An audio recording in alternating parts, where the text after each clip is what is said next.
안녕하세요. 스포츠 읽어주는 누나입니다. 오늘은 12월 29일 프랑스 리그앙 프리미어리그 2경기 알아보겠습니다. 최근 흐름과 특이점 그리고 최종 픽까지 준비했습니다. 영상은 매일 고정적인 시간에 업로드되니 구독과 좋아요 부탁드리며 최종 조합은 누나 멤버방에서 무료로 드리고 있으니 고정 댓글 클릭 후 카톡 주시면 입장 도와드리겠습니다. 자, 그럼 경기 분석 시작하겠습니다. 첫 번째 경기는 12월 29일 05시에 시작하는 리즈 유나이티드 대 맨체스터 시티 경기입니다. 먼저 리즈 살펴보겠습니다. 지난 시즌 겨우 강등을 면했고 올 시즌도 예상과 크게 다르지 않게 강등권 다툼을 해야 할 것으로 보이는 상태입니다. 오로지 공격 일변도였던 비엘사 감독이 경질되었음에도 수비적인 약점은 해결될 기미를 보이지 못하고 있다는 점이 상당히 뼈아프네요.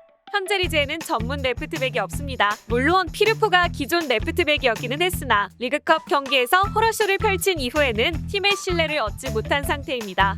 요렌테와 코우의 폼 저하도 심각한 상황인데다 제시 마츠 감독도 내려앉는 스타일과는 거리가 멀기 때문에 넓은 뒷공간이 수비진에 과부하를 일으키고 있는 상황입니다. 라이트백 크리스텐센이 그나마 좋은 활약을 해주고 있다는 것이 그나마 희망적인 부분으로 볼 수 있지만 겨울 이적 시장에 수비 보강을 하지 않는다면 강등권 싸움에서도 어려움이 많을 가능성이 높습니다. 팀의 장점은 미드필더진 아론슨, 아담스가 각각 공격과 수비의 핵심으로서 좋은 활약을 해주었고 시니스테라의 활약상도 상당했습니다. 그러나 시니스테라는 항상 부상 이슈가 있는 상황이며 공격진이 미드필더진의 활약을 확실하게 득점으로 연결시켜주지는 못하고 있으며 호드리고와 벤포드는 현재 부상에 시달리고 있는 상태입니다. 게라르트는 프리시즌에서 보여준 폼을 바탕으로 13경기에 출전했으나 득점이 없는 상황이라 두 선수의 대체자가 되기에는 한참 부족합니다. 맨시티 살펴보겠습니다. 리버풀을 3대2로 잡아냈습니다. 다만 대부분의 주전 자원들을 총출동시켰음에도 로테이션을 꽤 세게 돌린 리버풀을 상대로 압도적인 스코어를 만들지 못했다는 점은 꽤 아쉬웠던 대목입니다. 전반적으로 올 시즌 경기력에 대한 팬들의 불만은 상당히 큰 상황입니다. 팬들의 불만은 감독의 전술이 꽤나 경직되어 있다는 점입니다. 교체 카드가 5장으로 늘어난 상황이라 경기가 잘 풀리지 않는 경우에는 변화를 과감하게 줄 수 있음에도 교체에 소극적으로 임하고 있다는 점입니다. 다행히 홀란드의 활약성이 매우 좋고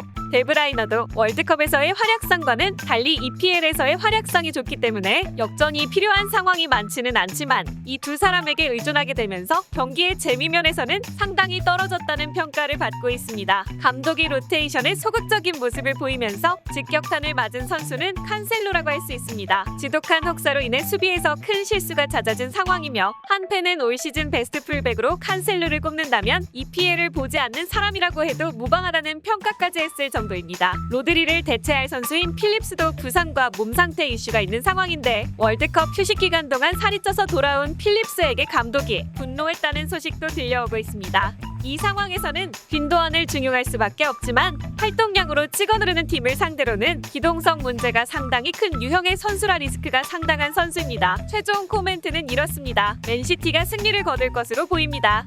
감독의 전술 경직성과 기대에 미치지 못하는 경기력에도 불구하고 홀란드, 데브라이너 조합으로 어떻게든 골을 우겨넣고 승리를 거둘 수 있는 전력임에는 확실한 상황입니다. 다만 중원과 수비진에서는 점점 체력적인 과부하가 엄습해오고 있고 활동량으로 맞불을 놓는 팀을 상대로는 수비적인 리스크도 상당한 상태입니다. 오버 가능성도 충분히 점쳐볼 수 있는 매치라고 할 수 있습니다. 맨시티 승 3.5오버를 추천드립니다. 두 번째 경기는 12월 29일 05시에 시작하는 파리 생제르맹 대 RC 스트라스부르 경기입니다. 먼저 파리 살펴보겠습니다. 리그 무패로 전반기를 마쳤습니다. 리그에서 아주 압도적인 승점 차이를 기록하고 있지는 않지만 랑스가 바짝 뒤를 쫓고 있는 상황에서 대다수의 승점을 챙겼다는 점은 고무적인 부분이라고 할 수 있습니다. 챔스에서 조 2위로 진출하면서 16강 상대가 바이언이 되었다는 것이 한 가지 흠입니다.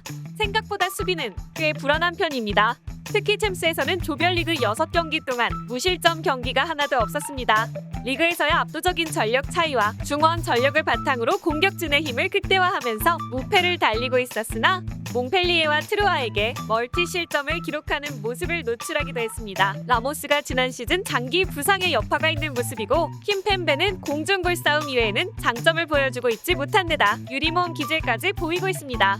수비진 뎁스가 부족한 상황이라 마르키뉴스가 짊어지고 있는 수비 부담이 꽤 가중될 가능성이 높아 후반기에는 수비수 영입이 필수적으로 보인다. MNM의 파괴력은 프랑스 리그뿐만 아니라 유럽 최강이라고 해도 무방합니다.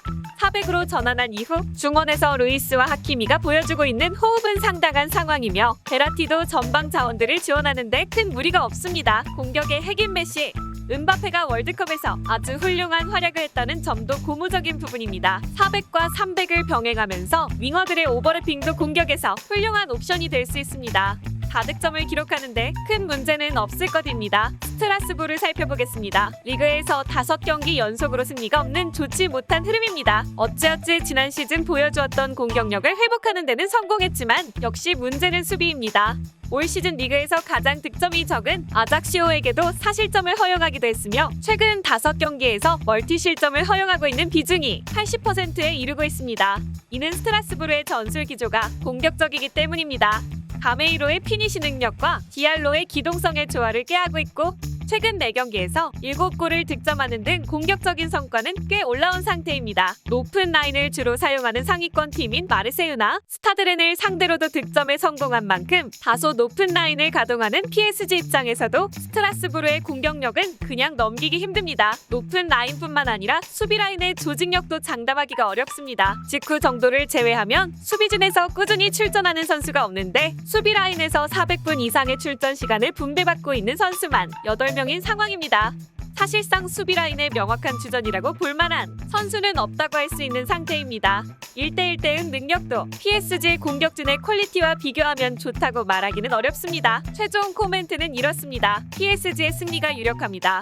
중원과 공격진의 안정감은 리그를 넘어 유럽 무대에서도 충분히 통할 수 있는 상황입니다. 스트라스부르의 공격적인 성향과 다소 불안한 PSG의 수비 라인은 리스크라고 할 수 있지만 공격진의 힘으로 승점 3점을 가져올 수 있는 역량은 충분하다고 할 수 있을 것입니다. 언오버 기준점이 3.5까지 상승했음에도 오버를 충족하기에는 충분할 것으로 보인다. 파리 생제르맹승 3.5오버를 추천드립니다. 오늘은 이렇게 2경기 알아봤는데요. 경기 분석은 배팅에 있어 최선의 전략이며 100% 일치할 수는 없습니다. 때문에 좋은 경기를 선별해 최종 조합을 맞추는 것이 노하우입니다. 고정 댓글 참고하시면 오늘 주력 조합 받아보실 수 있으며 영상이 도움되셨다면 구독과 좋아요, 알림 설정까지 부탁드립니다. 시청해주셔서 감사합니다.